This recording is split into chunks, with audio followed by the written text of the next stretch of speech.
তুমি যত বেশি প্রতারিত হবা তত বেশি শিখবা, যত বেশি ভুল করবা তত বেশি আগ্রহ তৈরি হবে। আমার জীবনে প্রবঞ্চনার গল্প প্রচুর, প্রতারণার শিকার হওয়ার গল্প প্রচুর, অসম্মানিত হওয়ার উদাহরণ প্রচুর।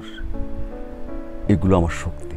হ্যাঁ, আমার বন্ধু কীরকম বন্ধু, আহারে আমি বৃষ্টিতে ভিজে ভিজে লজিংয়ে ছিলাম, লজিংয়ে থেকে বাচ্চাটাকে একটা ধমক দিলাম পড়া পারে না বলে। এক বাপের এক মেয়ে কেন ধমক দিলাম, আমাকে বের করে দিল। এবং এই বৃষ্টিতে ভিজতে ভিজতে তেজকুনিপাড়া থেকে আমি রামপুরা, আমি জানি না, রামপুরে আসি। আমার এক বন্ধু মেসে থাকে, তার কাছে।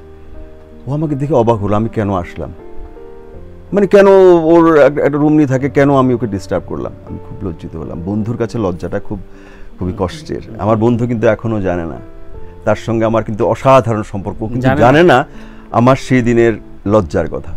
আমি জানতে দিইও না, কখনো জানতে দেবও না, বরং ওর প্রতিটা স্বপ্নের কাছাকাছি সহযোগী হিসেবে আমি ছিলাম। একদম। ও আজকে যেখানে আছে অনেক বড় জায়গায় আছে, সেখানেও আমি তার সহযোগী।